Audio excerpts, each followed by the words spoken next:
Rueda de prensa en directo. Esta tarde a partir de las 5 conocerán los detalles aquí en directo en CV Radio. Tiempo ahora en Puertas Abiertas para les historietes valencianes, para las tafanerías. Hoy, el título de hoy es de La Gran Pedra Blava. La locución es de Kiko Ford y el montaje musical de Carles Hernández. El 15 de juliol de 1438 començaren les obres per a construir la llibreria nova en lo Fossaret Vell de la Seu de València. El capítol cardenalici havia decidit edificar una capella per a custodiar el cos de Sant Lluís, bisbe de Tolosa, relíquia que el rei Alfons el Magnànim havia donat en dipòsit a la Seu valenciana el 1424.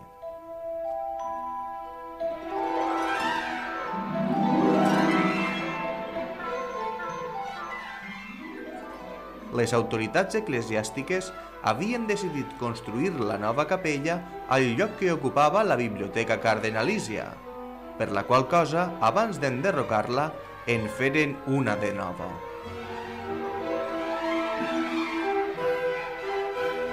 Projectaren la nova llibreria on hi havia un antic campanar, que va ser desmuntat per tal de construir la nova dependència. El campanar ja no era necessari perquè el 1425 s'havia finalitzat, a falta del remat, l'imponent Micalet de la Seu.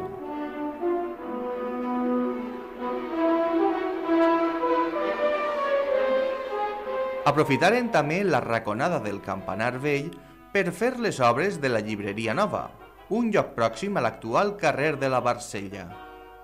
Esta via, coneguda per l'arc sòlid que comunica la catedral amb el palau arquebisbal, pren el seu nom d'una llosa romana, ara encastada al mur, baix a l'arc, on en el seu moment es va esculpir la dimensió que havia de tindre la caixa d'una barcella, que és una antiga mesura de gra. Les marques a la llosa, que encara es poden veure, servien com a patró per a evitar fraus en el comerç del cereal. Si consultem el llibre d'obra de la catedral, podem llegir la crònica detallada de les noves edificacions a la Seu.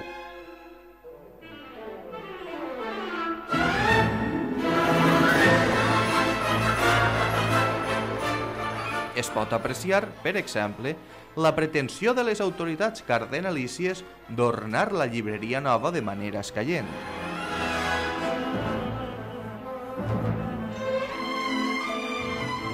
A mitja finalitat, per exemple, compraren 49 rajoletes pintades de manises per al paviment a l'entrada de l'escala. Al llibre d'obra també podem trobar un fet curiós. El divendres 5 de febrer de 1440, any i mig després de començades les obres de la llibreria, Jaume Tomàs, que suposem que seria un manobre a sou de la Seu, començà a obrir un clot per a plantar un taronger davant de la porta de la nova biblioteca. La seua aixada prompte va pegar amb una roca. Jaume anà retirant la terra fins a donar-se'n que havia de remoure una pedra gran, d'un inhabitual color blau, i que ella soles no podria fer-ho. Donà notícia al mestre d'obres. Este, després de fer una estimació de la grandària de la roca, va decidir buscar ajuda per a treure-la. Afortunadament, trobà una colla de joves, disposats a posar-se a la faena si el mestre d'obres els convidava a bon vi. Finalment tragueren la roca i Jaume Tomàs pogué plantar el taronger. El sendemà, el dissabte 6 de febrer, el mestre consignà la despesa del vi en el llibre d'obra de la Seu, per tal que la partida fora convenientment controlada per les autoritats eclesiàstiques.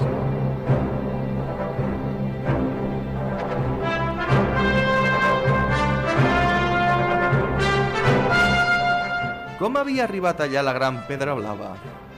Bé, podria tractar-se d'una làpida romana, procedent d'algun monument o habitatge a la vora d'una de les vies principals de la ciutat. De fet, el Cardo, l'eix nord-sud de la urbs romana, passava per l'actual carrer Salvador, per baix de l'Almoina, on encara es poden veure les restes, i, més o menys, El trajecte també arribava al carrer Barcell.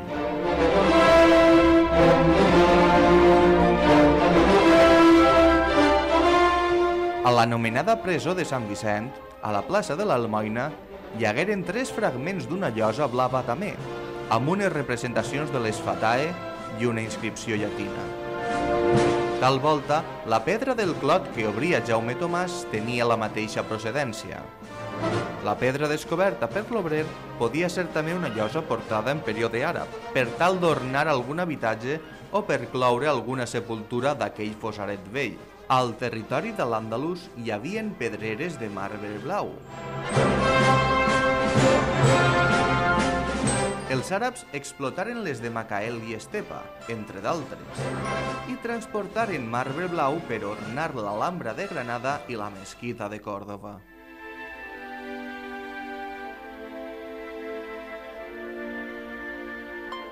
Disposem també d'un altre testimoni, uns 60 anys posterior, que també parla d'una gran pedra blava, que no es trobava massa lluny.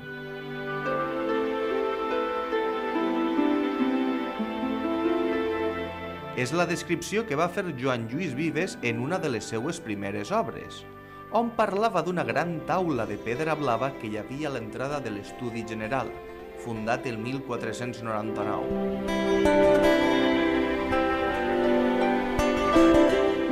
Hi havia relació entre una pedra i l'altra? Fou la pedra de Jaume Tomàs tallada o polida per tal de fer una taula? L'Estudi General, la primitiva Universitat de València, es va constituir a l'antic barri jueu, el Call o Jueria, amb la porta principal de l'edifici orientada a l'actual plaça del Patriarca. Durant segles, la placeta fon molt més menuda que l'actual, i en ella convergien el carrer de la Nau i un altre, anomenat en el mapa del Pare Tosca com a carrer del Forn de les Rates.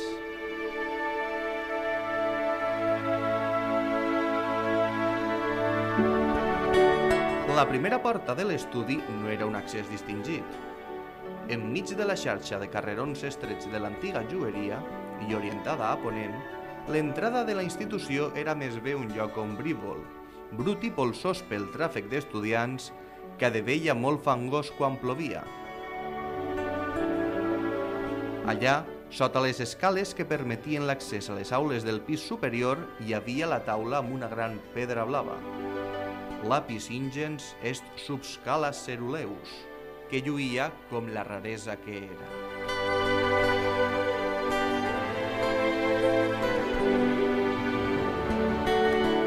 Així ho recordava també Vives en el seu escrit Ovació a la Mare de Déu, publicat el 1514, any en què es reformaren les escales.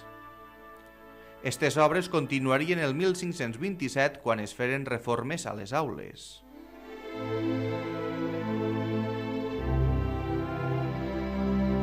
Un any després, l'impressor Joan Jofré, que tenia el seu taller en el molí de la Sèquia de Rovella, dipositaria orgullós damunt d'aquella gran pedra blava la seua voluminosa edició dels escrits de Joan Llorenç de Salalla, catedràtic i rector perpetu de l'Estudi General, que els estudiants, atrafegats en un pujar i baixar d'escales, contemplarien reverentment. Salalla fon un home poderós.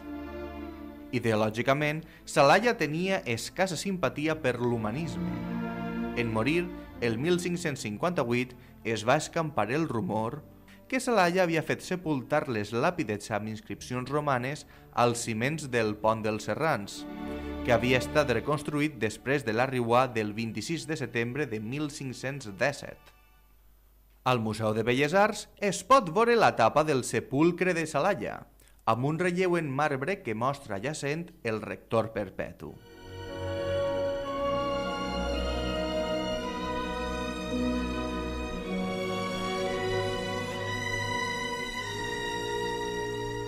Un poquiu més tard, el 1573, l'editor Pedro de Huete, la tipografia del qual estava a la plaça de l'Herba, junt al carrer del Trenc, també deixaria sobre la singular taula amb una gran pedra blava la seva impressió del tractat de Jeroni Muñoz, catedràtic de llengua hebrea i matemàtiques de l'Estudi General, sobre els cometes. Este llibre responia a un encàrrec del mateix rei Felip II, a fi d'aclarir l'inaudit fenomen celestial que havia estat contemplat l'any anterior.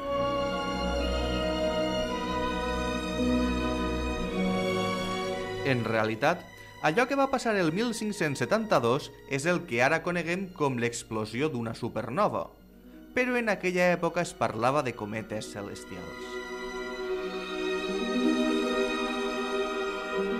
Potser algun atrafegat estudiant del doctor Muñoz es preguntaria si la singular pedra blava encaustada en la taula on es mostraven els llibres, al peu de l'escala que pujava a les aules, no seria també part d'algun cometa caigut del cel.